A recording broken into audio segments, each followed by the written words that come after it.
Okay, I understand that some of you folks have been on Sanibel before. This is not your first visit, is that correct? Yes, right. How many years have you all been coming here? 5. 5? Anyone more than 5 years? No.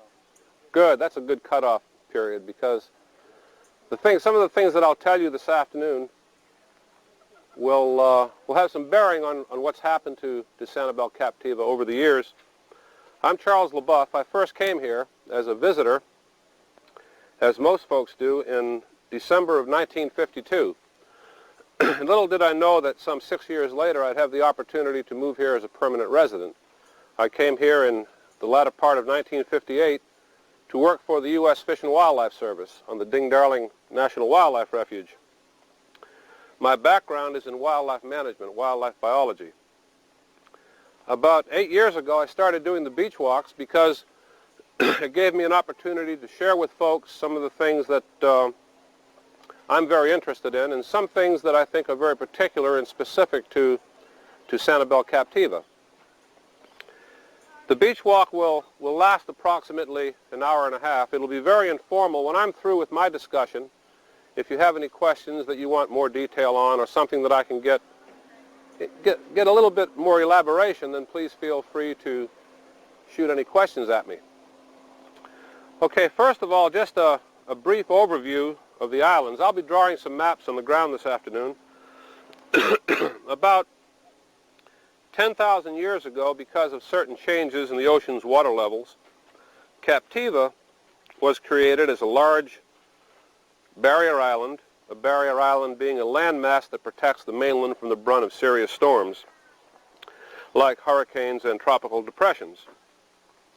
Captiva is approximately 10,000 years old. About 5,000 years ago, because of certain current factors that I'll be getting into a little bit later on, a southeastward leg began to develop off of Captiva, and Sanibel was created as a large crescent-shaped island that is atypical because its configuration is east and west, not north and south. Incidentally, south is sort of off in that direction, then of course north, east, and west. We're standing on the eastern projection of Sanibel, the Lighthouse Point or Point Bell. If we were to fly above the island several thousand feet and look down at it, we'd see that Sanibel is nothing but a series of ridges and swales. There is a ridge where a storm some many years ago put up a pile of shell, and then a subsequent storm came along with not quite the same wave energy as the first one, where it didn't quite join together. So there's a depression, or a swale, between the two ridge systems. The land we're standing on now is loosely called the Gulf Beach Ridge. It's the ridge closest to the Gulf of Mexico. In the middle of the island is the Mid-Island Ridge. That's where the Sanibel Captiva Road sort of cuts the island in half. North of that is the mangrove forest of the Ding-Darling Refuge. What we'll be doing first off is walking into one of these swale systems and talking about some of the basic ecology of those systems, some of the more interesting aspects about the formation of early Sanibel. But before we leave the parking lot, these trees that are so common, I'm sure many of you have seen them over the years growing very thickly here and there along Periwinkle Way. They were brought here back in the early part of the century primarily as ornamental plants for sort of dressing up the main drag, Periwinkle Way. They were also brought here by farmers. They were used for windrowing the crops back in the early part of the century. They were put here about 1915. And those trees that are growing on Periwinkle are the original trees that were brought here by the early farmers. They're now about 70 years old. The casuarina has the unfortunate habit of dropping these tiny cones that you'll see littering the ground. You can roll them under your feet. When we get a serious storm, and we'll get a wave overwashed, when the waves recede, they carry these little cones with the change in water levels. And these will germinate right out to the high tide line. If you've been to Bowman's Beach, I understand you have a home on Gulf Ridge. Yeah, we're right next to Bowman's Beach. Right, these things are constantly encroaching on the beach face. And as they do, they drop these specialized leaves. They really aren't needles. If you look at them closely, they're segmented where they join together. And as they do this, they produce a reaction that basically acts as a soil sterilant, because the more desirable native beach plants that stabilize beach faces are prevented from growing through it. So locally, the casuarina is classified as an exotic plant that is a noxious or an undesirable plant that is being killed wherever it occurs on public or private lands. On the Ding Darling Refuge, most of the trees, as you go up Sanibel Captiva Road, you'll see great stands of dying casuarina. On the left-hand side, on the Sanibel Captiva Conservation Foundation property, you'll see the casuarina there are dying too, where they've been injected with a specific poison to kill them.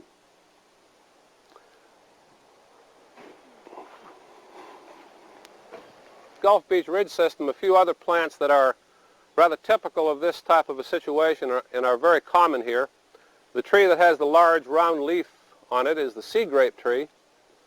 That produces a cluster of grape-like fruit in the late summertime, and it's rendered into a very good jelly called sea grape jelly. You can buy that at the visitor center of the Sanibel Captiva Conservation Foundation. Then to the left of it is a tree that has a sort of a reddish tint to it. It has peeling bark. There are some vines hanging down from the upper parts of it. That's the gumbo limbo tree. The gumbo limbo grows in the higher elevations, the ridge systems, and also on some Indian mounds that are found on the islands. And like a great many tourists that come to the islands, we should all classify ourselves that way, I think, because the locals call this the tourist tree, because it's continually peeling. Now, everybody see the sunburn tree? So I'll caution you at this point, of course, wear a good sunscreen. Don't rely on suntan lotions to do the trick to preserve your skin. And then to the left of it is a tree that has large vines hanging down from it. That's a strangler fig. The strangler fig produces a small fig-like fruit. On some varieties, it's about 1 inch in diameter. It's edible. You can pick them and eat them the same as you would a commercially grown fig. The palm trees are the cabbage palms. They're Florida state tree. And I'll develop a little scenario for you. Let's say that an animal that likes to eat the strangler fig fruit, specifically a raccoon, climbs up a strangler fig and ingests great quantities of the little fig fruit, and then he climbs down and he'll climb up one of these cabbage palms and get up close to where the fronds connect to the trunk of the tree. In the basal part, this is where the frond connects to the trunk. And quite often there's a little bit of organic material there and some moisture. The raccoon dozes off and he's digesting the outer part of the fruit of the strangler fig, but the tiny seeds pass through his GI tract. And a specific seed may be deposited in the stool in the basal part of the frond. And if it's lucky, it will germinate, turn into a tiny strangler fig tree, and over a period of years begin to send down long, lacy prop roots that will eventually connect to the ground. And quite often a gust of wind will come along and drive the root around the rough bark of one of these trees where it sticks, and the roots continue to grow. And the end result is what you see there. You'll see on the right of the strangler fig is the dead stump of a cabbage palm with one of those prop roots going directly down through the center. So the strangler fig has literally choked the host tree. Now, I'm not saying that all strangler figs are out to kill cabbage palms. It doesn't work that way.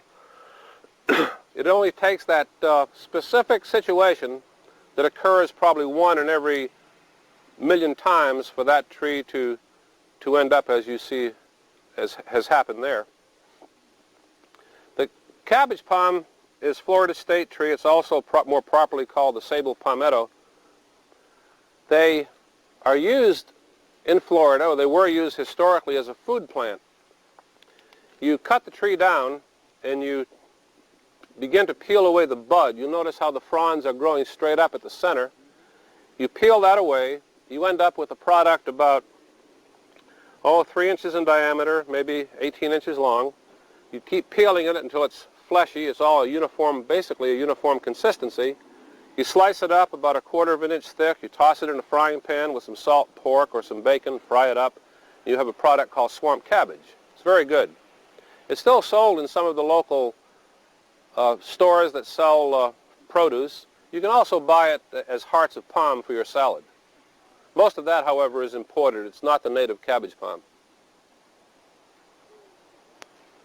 Of how the strangler fig gets around the host tree. The aerial roots have connected to the ground. It's firmly and completely around the host. The strangler fig is a ficus. It's very closely related to the banyan trees that you buy as houseplants.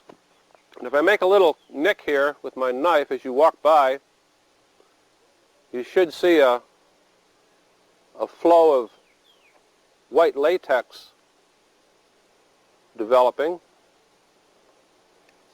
And if you had enough of these growing, I assume you could make first quality rubber, because the commercial rubber tree is also a ficus. Put that in your R&D, Bill. Over that Gulf Beach Ridge, we're now standing down in one of these depressions, one of these swales. What probably happened here historically, a storm came along and heaped up a pile of shell on the Gulf side of Sanibel. Then some years later, another storm with not quite the same intensity as the first came up and heaped up another pile. And this was a tidal system where the tide would ebb and flow. The first plants to colonize an area like this are typically the mangroves. The first of those is the red mangrove. We'll see some of those a little bit later on. The second in the transition between the marine and the upland is the white mangrove. Then the third is the black mangrove. There's a fourth tree here that some local naturalists will tell you it's a mangrove, but it's really not, and I'll tell you why it's not a little bit later. And that's the buttonwood tree. And these large, grotesque trees that are growing through here are buttonwoods. And we're now standing in what is called a buttonwood strand. If you'll notice the dark dirt on both sides of the road, this shell was put in here to raise the trail some years ago. The dirt is because of the breakdown of organic detritus, foliage, and other woody materials falling from the trees, building up over the years. And the black soil is responsible for Sanibel being heavily farmed back in the early 20s. Sanibel was heavily cultivated for produce like tomatoes, peppers, squash, and Captiva was cultivated in grapefruit and key limes. It was a thriving little industry. The farmers were very successful.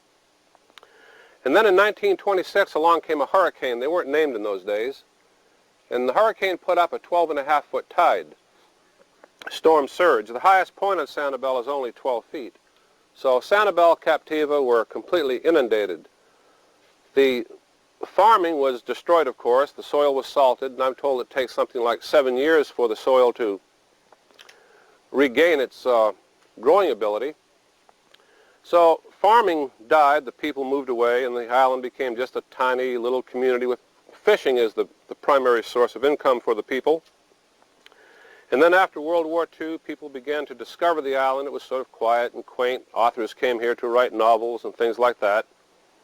And then by 1963, the causeway was constructed, which opened a gateway to the island. Prior to that, we had 4 ferries. Each ferry carried 8 or 9 cars, and that was the only way you could get here, other than fly into an airstrip that was located over at Casabel, what is now Casabel Resort.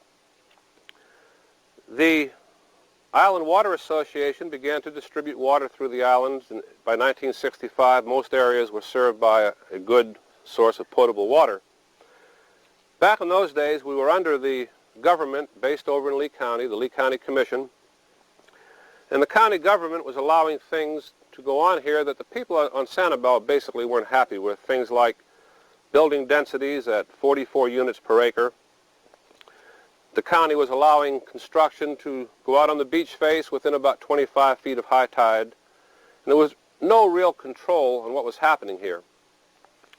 So by 1974, the people on Sanibel had it up to here, so we decided we'd incorporate, we'd pull away from the county government. We became the city of Sanibel, Captiva is not part of the city. It decided it would stay with Lee County and hope things worked out okay for them.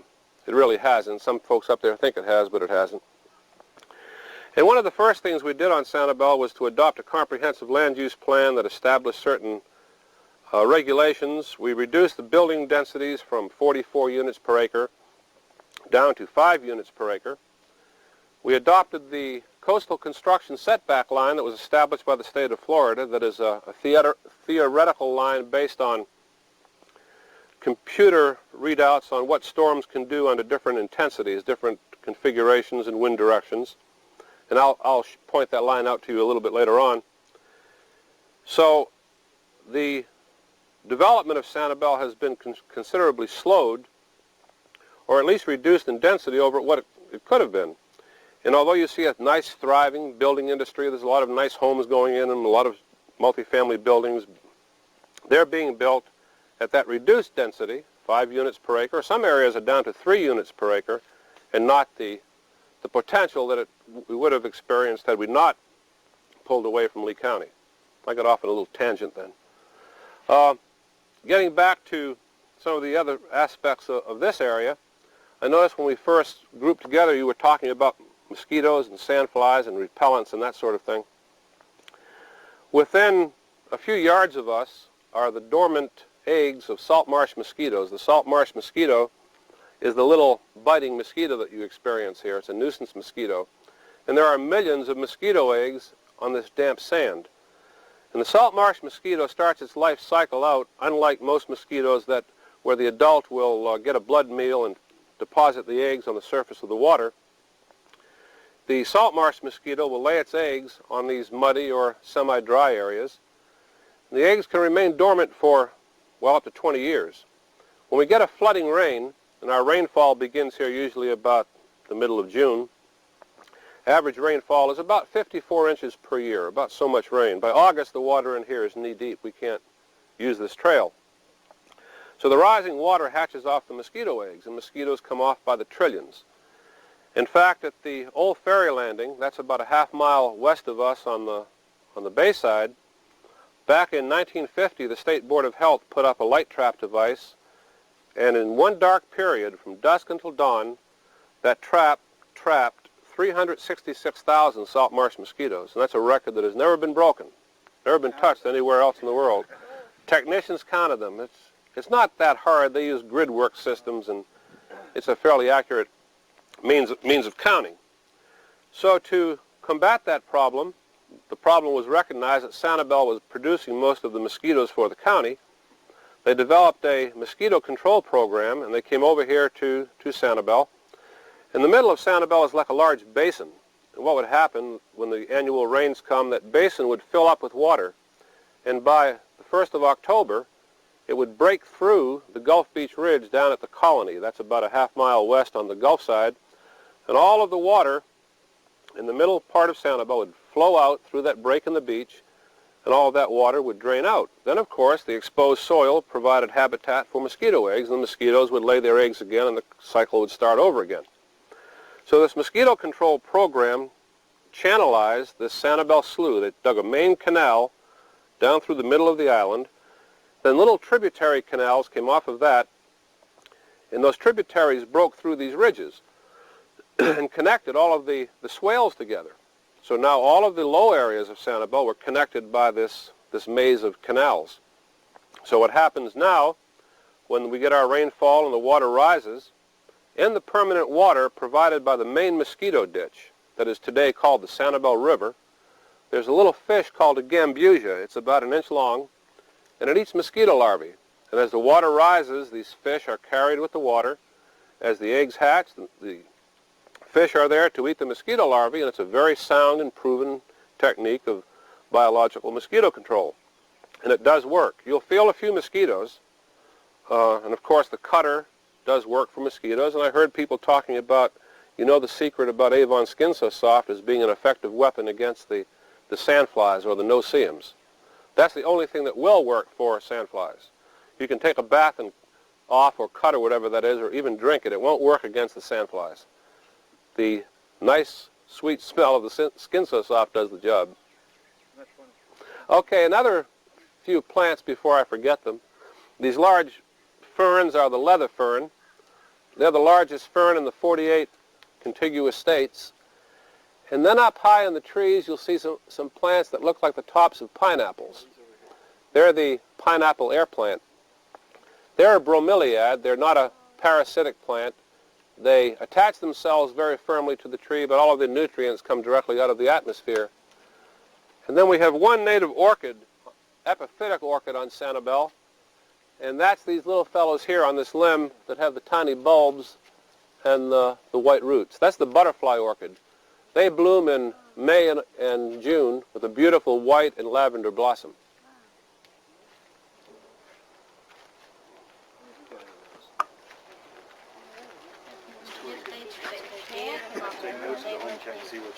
Yeah. You getting it okay, Phillips?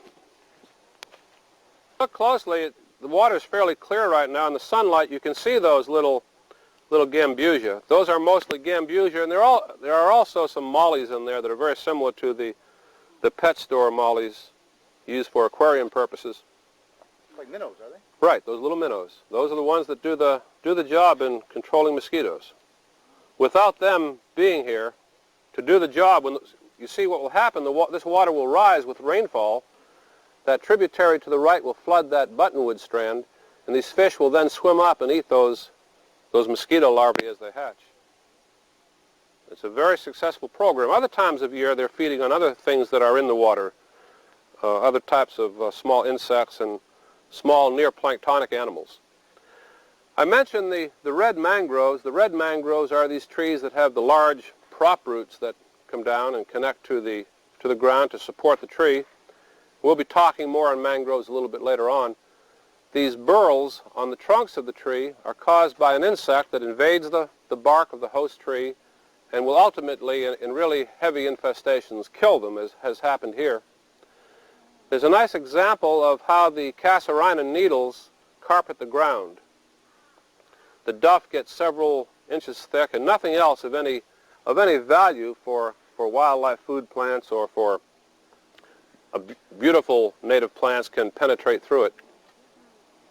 As you're walking this next section, be careful of these coconuts. When you're in an area like this where coconuts grow, be aware that coconuts fall. Okay, over to your left, you'll see a pipe that's sticking up out of the ground. That's a well casing that goes down 585 feet into a layer of water that's called the Lower Hawthorne Aquifer. And here on the Island Water Association drives in wells to that strata of water, or maybe even 200 feet more. They then pump it through a subterranean pipeline to the reverse osmosis plant up on Sanibel Captiva Road. And there the water is electronically charged and forced through specialized membranes, and all of the solids are then taken out. Solids including, of course, the chlorides, the salts. When this well was put in, it came in at 3,000 parts per million chlorides. Seawater in the Gulf is 35,000 parts. So this water would have a very distinctive salty flavor. It also has the odor and the taste of rotten eggs because of the sulfurous dioxide gas that's down inside the earth. This is an artesian well. The head pressure when this was put in was 20 feet. That means there was a 20-foot jet of water coming out of the ground before it was capped. This particular well was put in by the Coast Guard back in 1962. Incidentally, this land we're on is still owned in fee title by the U.S. Coast Guard. Had the technology been available to the Coast Guard back in '62 at an economical way to desalinize this water, all of this land at the Lighthouse Point would have been gobbled up and turned into a Coast Guard reservation. We would now not have the liberty to walk through it and enjoy it. But because the Coast Guard didn't have the technology to do it economically, they changed their mind and eventually built their big Coast Guard facility over at Fort Myers Beach and not on Sanibel. So that well is responsible for saving this point. Okay, this tree or plant, piece of which I have in my hand, is growing here, this shrub, is a Brazilian pepper. It was brought here back about the same time as the casuarina. It was imported from Brazil as an ornamental plant. It was grown primarily around homesteads to sort of decorate the place. It has a very attractive bright red fruit that it produces in November and December, just about Christmas time, and local folks will take it and make very beautiful and attractive Christmas wreaths at Christmas time. It has that side of its character as being attractive, which I'll admit that the fruit is attractive, but it also has the bad habit of being a food source for migratory birds like robins that fly in here by the tens of thousands in the fall of the year, and the robins will gorge themselves on this little red berry. When they're new, they're much brighter. These are all dried, of course. And the robins will gorge themselves and digest the outer part. It's sort of like the raccoon that ate the strangler fig. These little seeds then pass through the robin's GI tract, and wherever robins fly in southern Florida, they're sowing Brazilian pepper seeds. And it's really much more of an environmental problem than the casarana because they grow so thickly and they become tremendous monotypic stands. And you see what happens, there is no sunlight penetration through the crown of this tree, and native plants, well, like that little cabbage palm there, I would imagine within a few years that will be outcompeted, that will die because of the lack of sunlight penetration. And here on the refuge, there's on Sanibel and also on the lands of the Conservation Foundation, there's tens of thousands of dollars, both public and private monies, being spent to control these plants. A couple of years ago in the local newspapers there was an AP story that told about some enterprising restaurateurs from the Northeast that were coming down to southern Florida, and they were picking these things and shipping them back north and selling them to the restaurant trade. People were using them and becoming violently ill. These things are extremely toxic. They're poisonous. Some people are highly allergic to them, so if you're in a swanky restaurant some night and you see red peppercorns, stay clear. It's probably these babies. They can cause all kinds of problems. That's the Brazilian pepper. Oh, very good. I had to remove every one from my property. True, Right. true. But the city fails. They don't say that you must keep them off. That's where the shortcoming is. Well, I had a fellow come out and inject the remaining root. Mm-hmm. That'll take care of it. Had anything come back. Until the robins come back again. Then you're in trouble. That's a new cycle. We were talking about water with that well over there. When I first moved to Sanibel, my family and I, consisting of my wife and my 2-month-old daughter, moved into that house, the second house, because back in those days this was the headquarters for the Ding Darling National Wildlife Refuge, and we lived there until July of 1979. And back in those days, the early days, the only water that we had literally fell out of the heavens. It fell on the roofs. We had gutters and downspouts, and on top of this red brick structure was a 10,000-gallon cypress cistern. And then over between the houses was a 20,000-gallon metal tank. You can see part of the old footers over there where the tank rested. And then in front of that, between the houses, there were 2 tanks, or 2 towers, that went up almost as high as the main chimneys. And on each of those was a 2,000-gallon metal tank. At the base of one of the towers, we had a well point that went down in the ground. A well point is a perforated pipe through which you can suck water. And it went down about 5 or 6 feet into about that same type of water where the little footbridge was. It's just a brackish water, subsurface water. And we had gauges on the tanks. Whenever we needed water, I would turn on pumps that were located on the porch of quarters 1, this house, and I would pump water from the well point up to one tank and from the metal cistern to the other tank. Well, the brackish water from the high tank then fed the toilets of both houses. To flush the commode, you use the brackish water. The other tank fed the showers, the kitchen sink, the lavatory. But for drinking purposes, we drank the water from this tank because it was much easier to clean it just before the rainy season started. Or once the rainy season started. Once the daily rain started to come, we knew that this was a routine. We could go ahead and drain the cistern, clean it, and then regain our water very quickly. This was something usually done about the 4th of July. To get drinking water, we had a pipe that went through the wall of this house. This is the kitchen here, this wing. The houses were actually flip-flopped when they were built. They're flip-flopped 180 degrees. But my quarters had been remodeled, and the kitchen is located where that window is to the left of that stepladder. The original cistern had been located in that house, had been taken out many years before by a hurricane. So that was how we got our water until about 1965, I think it was, we connected to the Island Water Association. Okay, the houses and the lighthouse were commissioned in August of 1884. That means this August they'll be 103 years old. The lighthouse is a landfall light. It's not a light that warned people about rocks or reefs, anything like that offshore. The landfall light has a particular character of illumination, and the character of the Sanibel light still is 10 and 3. That means there would be a blink, 10 seconds of darkness, another blink, 3 seconds, blink, 10, blink, 3, blink, all through the night, so that a person that was navigating offshore, either in a steam vessel or a sailing vessel, if it was dark, he would see this light on the horizon, immediately go to his chart, time the character, say, well, it's a 10 and 3, then he'd know he was off the Sanibel light, not off the Boca Grande light or some other smaller aid to navigation. The skipper would then pick up some range lights out here at the mouth of San Carlos Bay, this body of water over here, and then he would sail or steam up to Punta Rassa, where the toll plaza is, where the high-rises are. And there, if it was a produce vessel, it would load the citrus and the produce that was raised on Sanibel Captiva.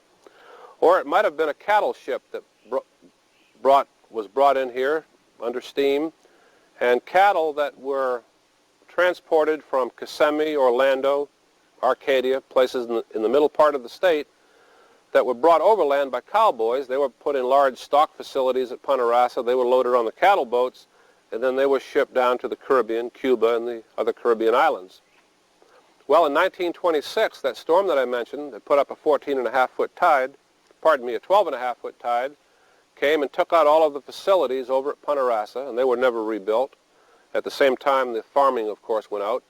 That storm was lapping on the main beams of these houses. The waves were lapping just above where the pilings are connected to those main beams. The most recent severe hurricane we've experienced here occurred back in September of 1960. That was Hurricane Donna. Donna sort of skirted the coast. We had wind gusts on Sanibel of over 150 miles an hour, and Donna put up a 9-foot tide. This ground we're standing on is only 6 feet above mean sea level, so there was 3 feet of water running over this point. The flood of record that occurred back in 1873, some 11 years before these houses were built, was recorded at Punta Rassa, and there was a 14-foot 7-inch tide.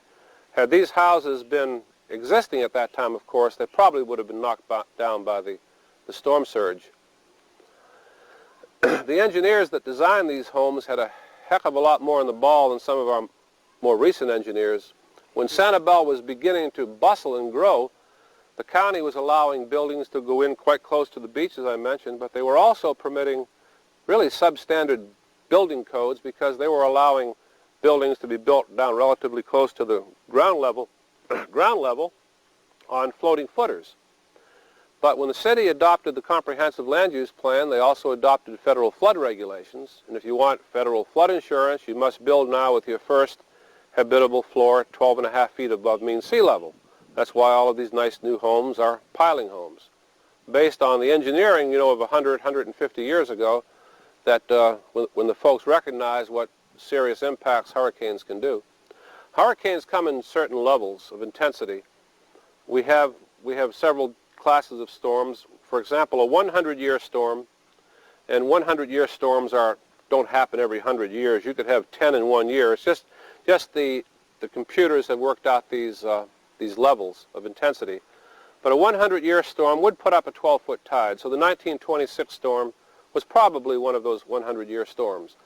The worst storm we could ever experience is called a 500-year storm, and a 500-year storm could put up a 20-foot storm tide, so it would be 14 feet of water over where we're standing. And these things can happen. Not to paint a... So you might want to buy a house? Yeah, well, I'll sell one. Not to paint a serious or a bad picture, but you'll notice these little signs that say evacuation route, little blue signs. They mean it. They don't take into the fact that Sanibel, of course, has grown considerably since this evacuation plan was first developed, and in our evacuation route we must use the same roads as the many residents over there at Fort Myers Beach are using. And the Weather Bureau really isn't that accurate. I recall back in 1982, suddenly we had a small tropical storm. The Weather Service hadn't forecasted. It's now called the no-name storm. July. July of '82, I believe it was, and it put up about a 6-foot tide. And just that quick, they had to close the causeway. You couldn't get on or off the island. So just imagine that their forecasting mechanisms break down, and we get a serious storm, and then really all hell could break loose here. It's really, it could be a bad and sad situation. This land, I mentioned, is still owned by the U.S. Coast Guard, and when the Fish and Wildlife Service left here in '82, the city of Sanibel came into the picture, and they negotiated with the Coast Guard to allow them to administer the Lighthouse Point as part of their park and outdoor recreational facilities. When I lived in that house, during a summer squall, without any exaggeration, the water would run down the walls like a waterfall. They leaked so badly. The roof leaked so badly. I had no air conditioning in that house for the first 10 years, and finally I broke down and I bought a personal window unit. I had to drink rainwater. There was no insulation in the walls or the ceiling. So the first thing the city did, they said, okay, Coast Guard, we'll take over this for you, but you've got to give us some money up front. So the Coast Guard gave the city $60,000, and they put on brand new roofs, they put in central air and heat, they insulated it. Of course, they have city water now to drink, not rainwater. When I moved into that house, I paid $4.50 a pay period, $9 a month. And when I left there, the government had raised my rent to over $300 per month. That's the reason I left. And now the city employees that live here, the city manager's secretary and her husband live in this house. Someone from Public Works lives in that house, and they live there rent-free. All of their utilities, except their long-distance phone calls, are paid for. So there's my tax dollars. Why do they live there? They bid on it, and they have to conduct certain maintenance tasks like picking up trash and doing painting and repair on the buildings. Is the lighthouse still being used? Yes, the lighthouse is still used. If you come across the bridge and you'll notice it, it's still in character. The Coast Guard tried to extinguish it maybe 10 years ago, but local people raised so much cane they decided to keep it functional. However, it's not, it really can't be used as an aid to navigation. You can be offshore 5 miles, and there is so much illumination from development at Fort Myers Beach and also at the western end of Sanibel, you can't find it. But it's still operable. It's really a funny thing the way the bureaucracy works, too.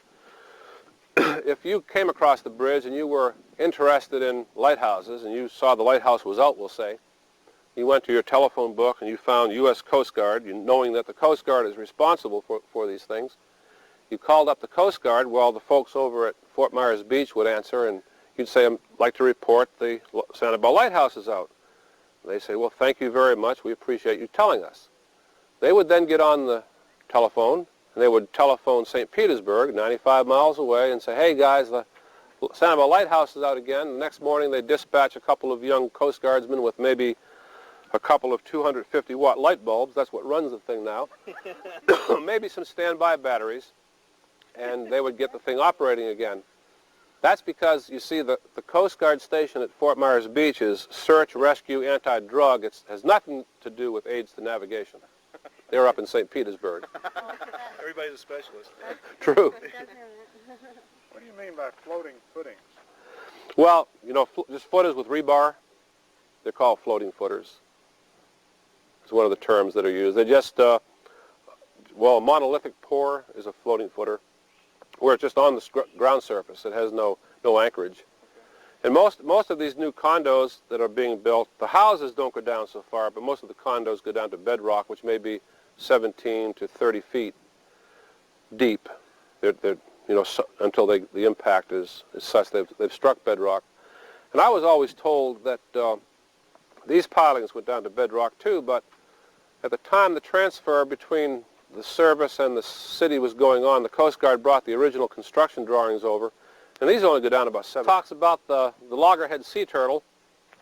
When I first came to Sanibel, I began to monitor the nesting population of loggerhead turtles that use these beaches for nesting purposes. And we formed an organization called Coretta Research. Coretta Research means loggerhead turtle research because the turtle's scientific name is Coretta coretta. We're all wearing the official Coretta Research t-shirts this afternoon, as you notice, with the Coretta Research patch.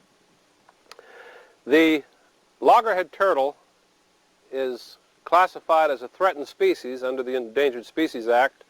It's protected by the federal, state, and some local governments. And right now, the loggerheads that are going to reproduce this year, the females, have been basically by this late in this month, have been fertilized, and within the next few weeks they'll begin to come closer, and about the first week in May they begin to come ashore. They crawl across the dry beach. This is after dark, usually about 10, 11 o'clock at night. They reach the pioneer vegetation line where the sea oats and the various grasses start on the beach face, and there they dig an egg chamber in the ground that may be 8 inches in diameter and 23 inches deep. They then lay a clutch of eggs that numbers between 40 and 190. An average clutch is 137. They then would normally cover up the eggs, turn around, and go back into the Gulf of Mexico. On Sanibel, we patrol by jeep. On Captiva, we use 3-wheel motorcycles or go by foot. And we look for the track the turtle makes as she has left the water, like in the middle of the illustration. It looks just like a little bulldozer has hauled out and walked across the beach. The track may be 4 feet wide in some large turtles. When we find a track, we know we have an animal on the beach, especially if it's a single track, we know that she's still up there. So someone gets out and walks up to see what she's doing. If she's just beginning to dig an egg chamber, we have to wait because at that point they're very easily frightened off. But if they're laying eggs, then it's very mechanical and they're sort of oblivious to what's going on around them, so we can get out and we go ahead and we measure the turtle. And the first thing we do is we look for a tag. I have one on my keychain. This is a Monell metal tag that has a number that identifies the turtle specifically, and then on the back is a little message that says "Reward for Return, Coretta Research, Sanibel, Florida, USA." So the turtle is permanently identified by this tag. This is put on the front flipper. We then record the measurements. The longest turtle we ever measured on Sanibel was 46.5 inches long, and back in those days we weighed them with a portable weighing apparatus, and that turtle weighed 345 pounds. Very good-sized animal. The turtle is then allowed to go back into the Gulf of Mexico. The tagging program has told us some very interesting things about these turtles. We know now that the Sanibel Captiva turtles nest on 2-year cycles. In other words, the females that are going to nest this year, if they nested before, they nested in 85, 83, so on. Then the other part of the population would nest next year and in subsequent even years. We found that each year they nest, they multiple nest on the average of 3 times. In other words, a turtle will come on the beach, let's say the 10th of May, she'll nest, she'll go back in the water. 13 nights later, she's back up on the beach again, lays another clutch, goes back in the water. 13 nights later, she's back up on the beach nesting. These are not all in the same spot. It could be, spread out over several miles of beachfront. We had one turtle that we found in 1973 that nested 6 times. We found her nesting those 6 times. And in those 6 nestings, she laid 920 eggs. And she is the only turtle we ever named. Does everyone know what we named her? Myrtle turtle. Myrtle the fertile turtle. Well, I think that Myrtle probably burned herself out that year because we haven't seen her since. The tags come back from a wide area, and I'll sort of draw you some parameters of where these Sanibel turtles go. We've had the tags come back from loggerheads that were drowned in shrimp nets off the coast of the Chandelier Islands off of Louisiana. From the south side of the Yucatan Peninsula, they were caught by Mexican gill fishermen. From the northeastern coast of Cuba, from Little Abaco in the Bahamas, Turtles were caught by Bahamian turtle fishermen that use spears to harvest them because it's still legal in the Bahamas. From offshore of Atlantic City, New Jersey, one of our turtles was caught in a pound net fishing device, and one of our turtles was caught on by a hook and line fisherman up in Virginia in Chesapeake Bay. So these turtles do move tremendous distances. Okay, I failed to mention that when the eggs are laid by the turtle, let's say there's a clutch of turtle eggs located right here, we have to make a decision whether we should let the eggs stay there or whether we should relocate them.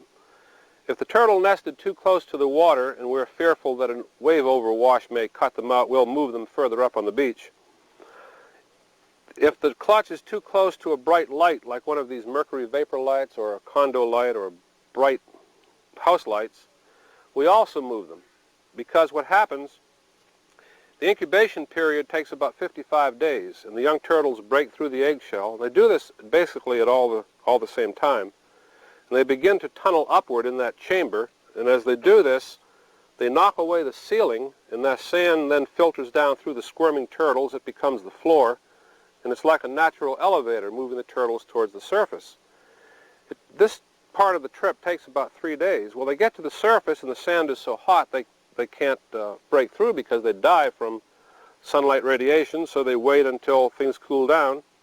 And let's say we know there's a clutch of 150 turtle eggs there. Well, about 82% hatch. So let's say there's 130 turtles down inside the ground. It's now cooling off, and we're standing around watching it. We do this often. You never get tired of it because it never ceases to amaze me. And you look away, and all of a sudden you look back, and here's a little turtle head, just a little bit smaller than these guys on the T-shirt. And then all of a sudden there's a flipper, and whammo, it's like a little volcano. There's 130 turtles at the top of the sand, all looking around. And what they do, they orient themselves to the brightest source of light. And on a dark beach, the brightest source of light is the seaward horizon, not the vegetated horizon. So no problem, they go right for the Gulf of Mexico. But if it's a nest that we missed and it's too close to a bright light, when they come out of the sand, that artificial light overpowers the natural sea-finding ability, and they go the wrong way. They head inland. And they may have to cross roads or parking lots, and they get squashed by cars, or they may get trapped in beach vegetation, can't make it to the water, and the next morning the raccoons or the fish crows find them. We don't know what the survival rate is. We know about 82% of the eggs hatch, but we don't know what the survival rate is from the time they reach the water, because it takes 20 or 30 years for them to mature. And it's estimated that only about 1/4% will make it back as adults to reproduce. Any questions on the turtles? How endangered are they? Well, there's different levels of endangerment. The Endangered Species Act has endangered and threatened. The green turtle is in Florida is endangered. They're very close to being gone.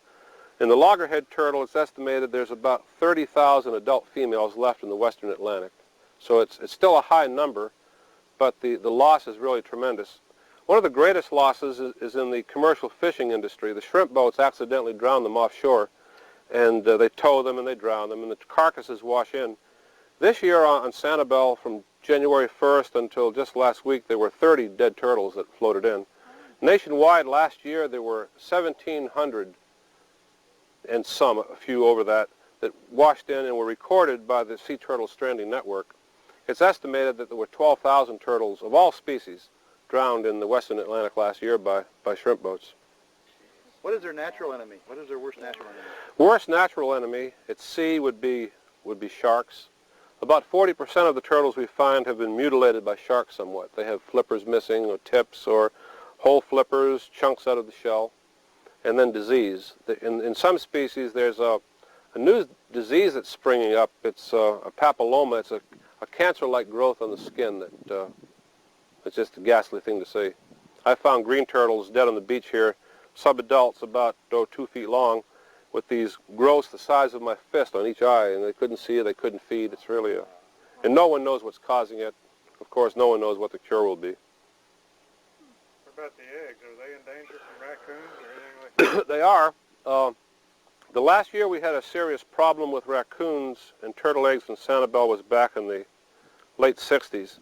You see, with the increase in the human population, there are more garbage cans and more dumpsters, so the raccoons are feeding off of garbage, and they're not going out on the beaches to eat the eggs. I haven't seen a turtle, a raccoon on the Sanibel beach in a couple of years. But years ago, 40% of all the eggs laid here were eaten by raccoons. Some areas south of us, south of Naples, 99% of them are eaten by raccoons. It's really a tremendous drain. Okay, of course, you all came to Sanibel this time to find pretty shells, right? Did everyone find some? Sure did. Good. You know, Sanibel is supposed to be the third best shelling place in the world. I think the best place is supposed to be the Great Barrier Reef. And Sanibel is still a very good place to find shells, but you'll hear a lot of pros and cons as you're out on the beach, and you see little things in the local newspapers about how bad the shelling is. I tend to believe that shelling is only bad today because of the lack of the type of weather events that it takes to get shelling to be as good as it can be. And what it takes strong winds blowing out of the northwest, coming across the Gulf, and very heavy cold fronts with 30, 35 knot winds, temperatures dropping down very low. And as the waves break across the surface of the beach, that energy is generated down to the bottom, and things begin to break loose. And if the wind blows long enough, the shells and other organisms get up on the beach. And if the weather is bad enough, shelling can still be very good. It's sort of like taking a garden rake and reaching over here and pulling all of this stuff over to my foot. If I do it long enough, then I'll get everything over here to my foot. It's the same principle offshore. Most people that get into serious shelling, after they pick up a few pretty shells, they begin to look for specific varieties. And two that are sought after by most folks that come here are right in the middle of that exhibit. The Junonia on the right, the white shell with the brown spots, and then to the left of it is the lion's paw. The Junonia is a typical univalve, like a snail. It has one opening. The lion's paw is a bivalve, like a clam or an oyster. And every week in the local newspapers, the Islander or the Island Reporter, I'm always amazed that someone is standing there in a photograph holding a beautiful Junonia, sometimes 4 and 5 photographs per week. I've been shelling this beach, and still do when the shelling is good, for close to 30 years. I found 5 Junonias. None of them were as good as that one in that case. And I personally know people who at Christmas and Easter go to the shell shops and they buy several dozen of the Junonias. You can buy them $3, $5 each. And they actually seed the beach in front of their houses so the grandkids can find Junonias. And I'm not saying that's going on, but I'd be willing to bet there's something very fuzzy about this whole Junonia situation. I mentioned the shrimp boats, you know, catching turtles offshore. This happens quite often, and the shrimping industry is declining somewhat because the shrimp resource is dwindling. The number of shrimp available for catch is declining. And many of the crew members that work the shrimp boats are actually making more money off of live shells than they are off of shrimp. And most of the Junonias, lion's paws, and the big spiny oysters you see in the shell shops are all caught offshore in those shrimp nets. Any questions on? How old would a shell like this be? It's really hard to say. In some species, you can actually judge them based on a seasonal ring that progresses along the lip, similar to the rings of a tree. I'd say that Junonia probably is 3, 4 years old, but that's just a guess, without actually raising one in captivity. They grow very fast compared to other types of life. And that's one of the big controversies. You'll hear people say, well, shelling is not as good as it used to be because everybody's out there getting shells, and the city is passing resolutions asking you to take no more than 2 live specimens per species per day. Well, that's good. It's a good conservation technique, but it has no bearing on any scientific evidence because the reproductivity of seashells will just boggle your mind. Just a common oyster will produce billions of spat. And if the habitat is there, then these animals are going to occupy the habitat. So the shell resource is probably every bit as abundant as it was 100 years ago, with the exception of limited areas where there may be some over-collecting.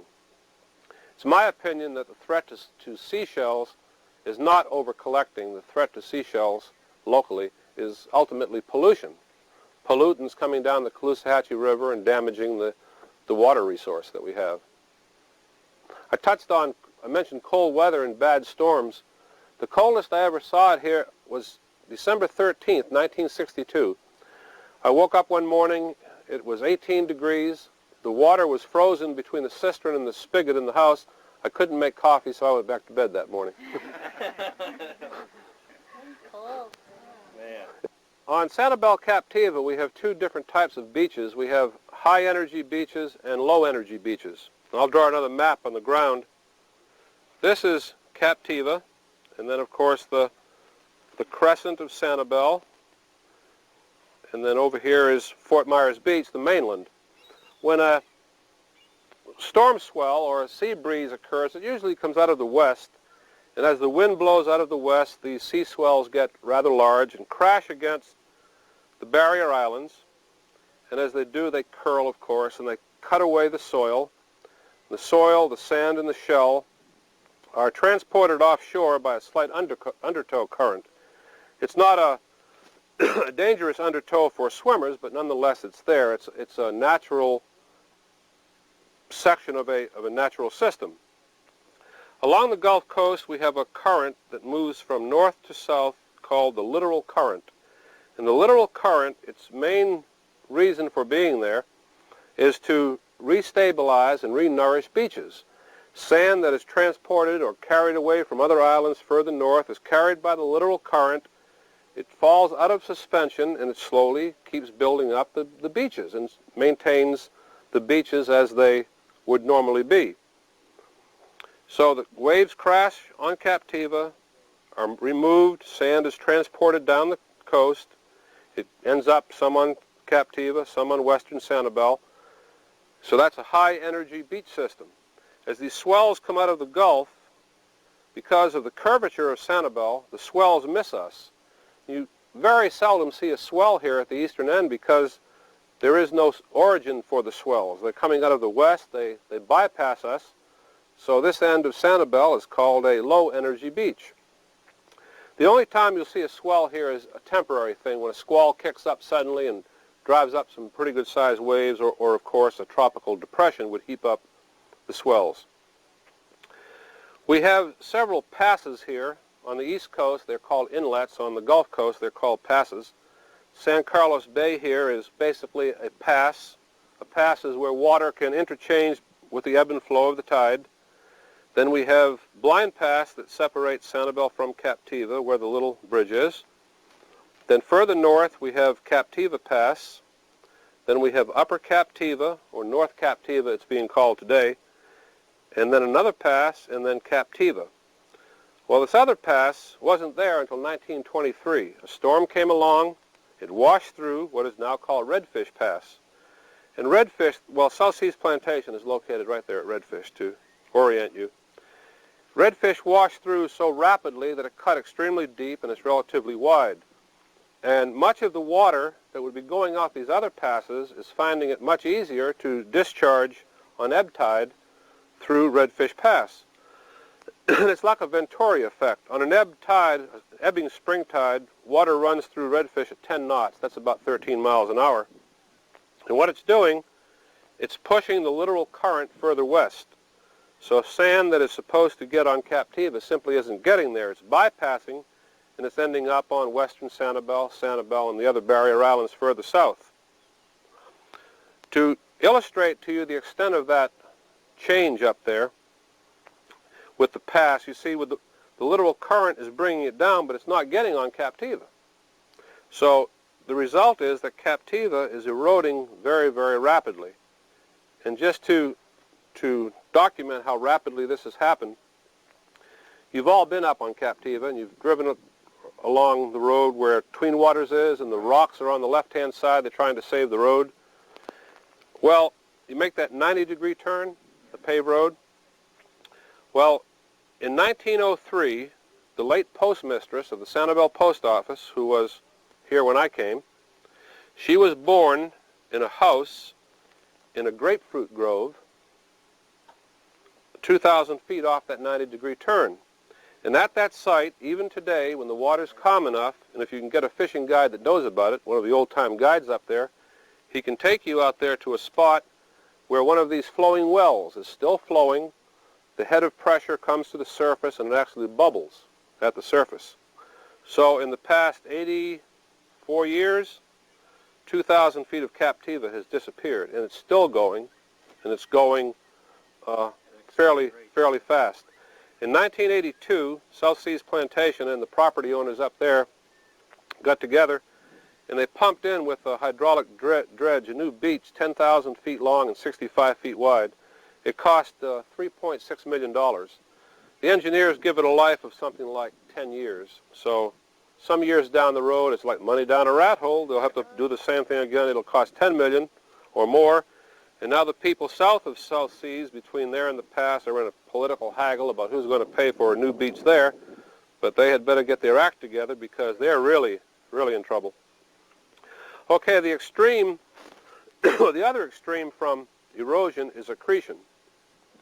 When I came here, the road to the lighthouse came in where the sea grape is, in behind this casuarina, and this ridge between us and the garbage cans was the foredune.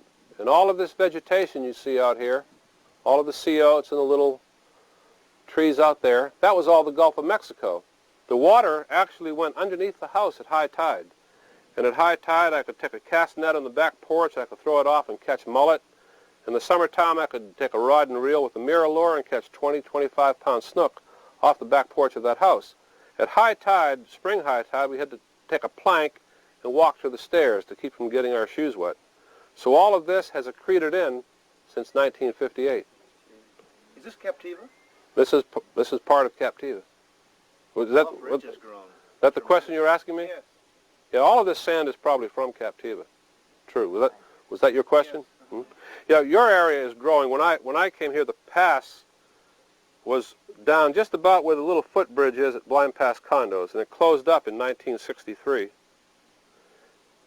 From 63 until 67, I could drive a Jeep from the lighthouse at low tide all the way around to Captiva. Then the pass opened back up where it is now in 1972. Then it closed up a year later. Now it's open again.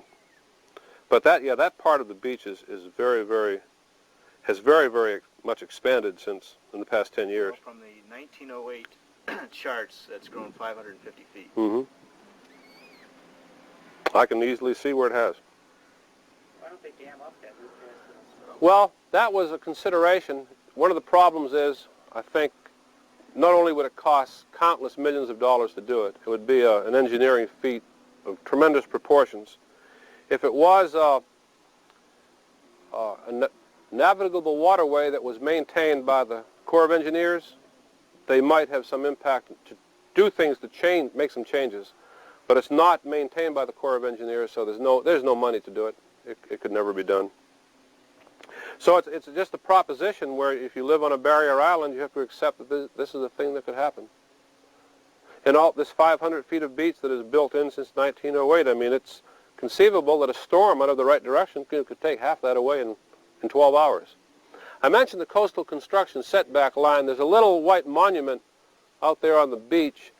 There's also one back here in the sea grapes. It's hard to see now, but that's the line.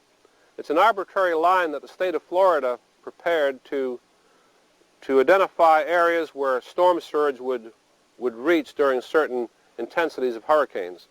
So to build anything now in Sanibel, you have to build behind that construction setback line. Therefore, these exhibits and the buildings and the lighthouse couldn't be built.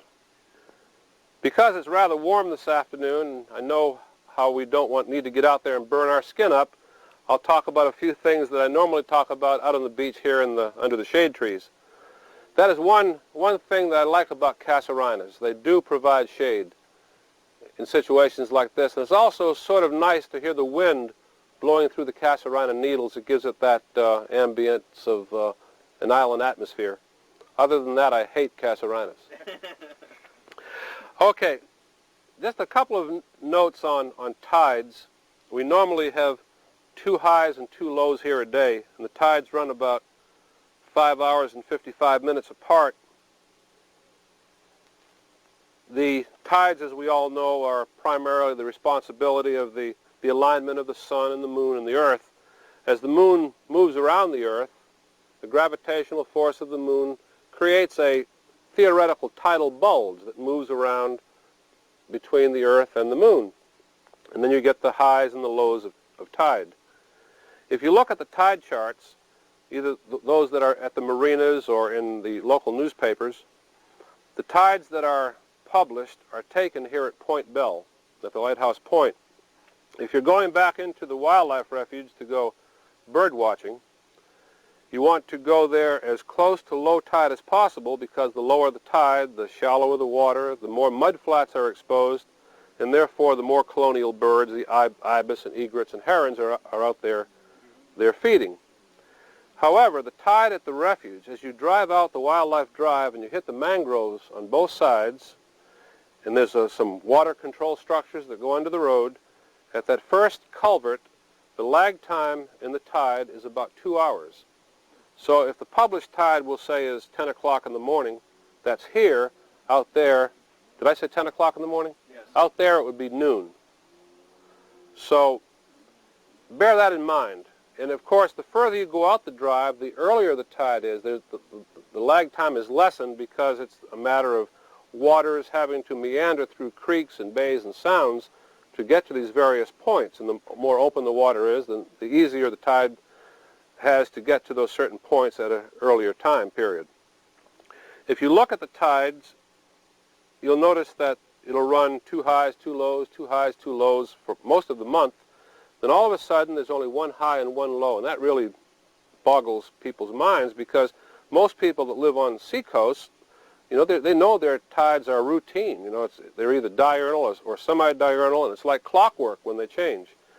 But here in the Gulf of Mexico, once a month, when the moon and the sun are both pulling on the waters of the earth, and because of the configuration of the Gulf of Mexico with the Florida Peninsula and the Yucatan Peninsula, it's like a gigantic basin. And the sun helps overreact the gravitational force of the moon and causes an extended lag time. So you have only 1 high and 1 low. It's very, very unusual. Our highs here and lows are about 1.8 between high and low. It's a very, very minimal tide. That would be subject to weather. Strong northwest winds, for example, would make a more negative tide. What would be the lag time to Bowman's Beach from here? Well, on the outside, at the pass, it's about 15 minutes earlier than here. And because the pass has closed up, I personally haven't timed it to see what it is, you know, just inside, say at the south end of Roosevelt Channel.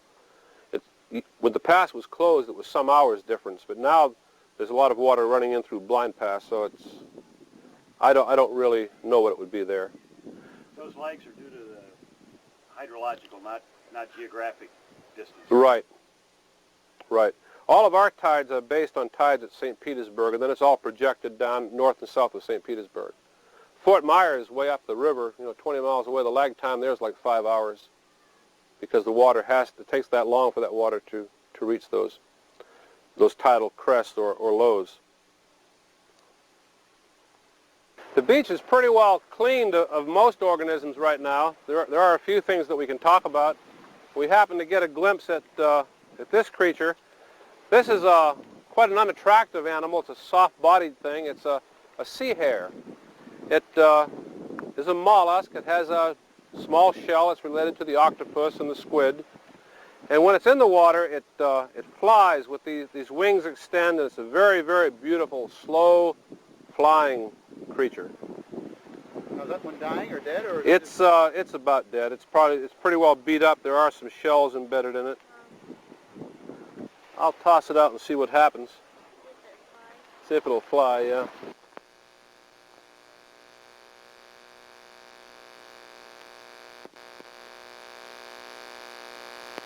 Closer? Yeah. Wow.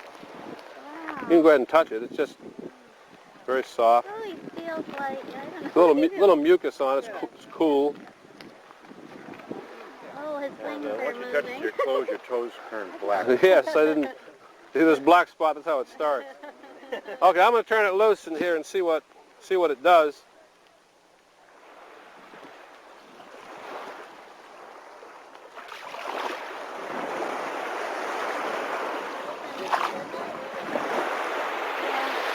You see, when things get up in the surf line like this, the turbulence tends to drive them against the bottom, and they get fairly stressed. It's trying to open its wings.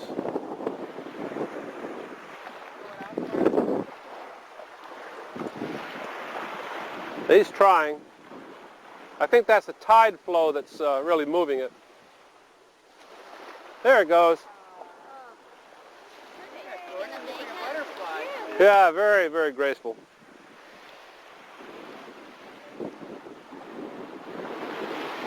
Well, we'll see. This material here, you'll find it very commonly on the beach. This is not a real nice specimen. This is a colonial tunicate. It's an encrusting tunicate. It's a group of small animals that, if this was a nice one, you could hold it up and actually see the cells that distinguish them. And they live on the bottom. They have little polyp arms similar to the little arms that barnacles have, and they reach out and they grab little floating planktonic animals, and they filter those ingredients out, and that's their means of nourishment. That's a tunicate. You'll see great clumps of it. Some are pink, some are bluish colored, and they're commonly called sea beef or sea pork. You see that guy here. And these are usually very common on the beach. This is the case that is produced by a worm called a parchment worm. It's a very near parchment-like material. And they live in the bottom of the mud or the sand, buried down about so far, with both of these tips sticking up. The worm is very unattractive, sort of a yellowish soft worm. And as they live, they pulsate their body, and they have a series of pistons inside here, and they pump these pistons, they pull in water. Water then filters through their feeding organs, and then the waste product is ejected out through the other end. And at times shelling is good. These things are just thick as can be. That's the parchment worm. He's probably being carried along by the tide. You see these folks out here? They're out there shelling.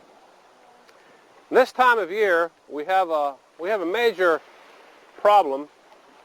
They're probably unaware of it, but in April and May, the stingrays, little rays about so broad, are reproducing, and quite often they come in great numbers along the shoreline. And the stingray at the base of the tail has a serrated spine that is encased in a mucus sheath. And if you step directly on the stingray, it will try to get away and jab you with this spine. And that causes a serious puncture wound. It's subject to serious infection. And many people this time of year are injured by stingrays. So what I recommend is that when you're in the water shelling or swimming, well, not swimming, but if you're shelling, try to remember to wear footwear. But if you don't, and even if you do, you want to do the Sanibel shuffle. You don't walk on the beach like you're walking across a busy road, stomping your feet, because if you step on a stingray, you're liable to get it. So what you do, and it's a fairly easy practice once you learn it, you just sort of shuffle your feet. You can make good speed, keep your toes down along the bottom, and in doing this, if there is a ray buried down there with his eyes out looking for a crab to pass by, your toes will go beneath him, he'll lift up and shuttle away and cause no problem. But they can be very dangerous. I'm surprised we haven't seen any this afternoon. Yeah, I'm surprised we haven't seen any this afternoon. We were down here about a month ago, and the whole schools up 10, 15, 20. Earlier about the mangrove trees, and I told you we had the white, the black, and the red mangroves. And I told you that the buttonwood tree is called a mangrove by some people. I told you it's really not. And the reason the buttonwood is not a mangrove is because, like most trees, the buttonwood produces seeds. In the mangroves, and there are 55 different species around the earth, they produce live young. And what happens, the mangrove will blossom, the blossom is pollinated, the petals fall away, and from that site a small node grows about 2 inches long, and from that node grows one of these cigar-shaped devices. This is called a red mangrove propagule. And as it grows heavier at the end, it matures, it pulls away, falls in the water. It usually floats horizontal for a few days until this end takes in water, and then it begins to settle down, and it floats with just the tip up above the water level, and it bobs along. If it's back in the mangrove tidal area where it belongs, and if it's lucky, a wave may stick this heavy end in the mud, and if the next few waves don't break it loose, this tip turns into leaves, sunlight attraction pulls it erect, and you have the start of a mangrove forest. If you can find some of these, you may find some mature ones on the bay side around the causeway. Would be a good spot to look. Look for one or several that are tight, that are nice and green, and the tip is pointed and is beautiful leaf green. Take a few home, wrap them in plastic, take them back to your residence, put them in a pot of potting soil, bury them, the heavy end down about 1/3 of the way, put it in a sunny spot, a sunroom in the winter, out on the porch in the summertime. You'll have a great souvenir of Sanibel. You'll have your own red mangrove tree. It does work. I have a cousin in Massachusetts that I sent one to 8 years ago. I was up there 2 years ago this month and saw it in her living room. It's every bit as pretty as one of these banyan trees, and it's sending down prop roots now. It's very nice. I don't know what she'll do with it when it grows up, but move, send it home.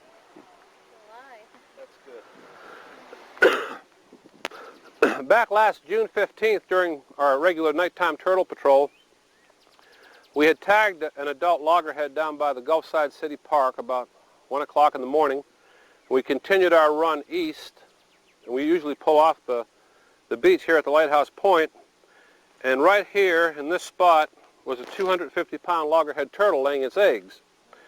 And she laid her eggs. We went about the business of tagging her, and then to mark the nest, because we monitor the nest some 60 days after the eggs were laid, we put this little stake in the ground with the reflectorized tape.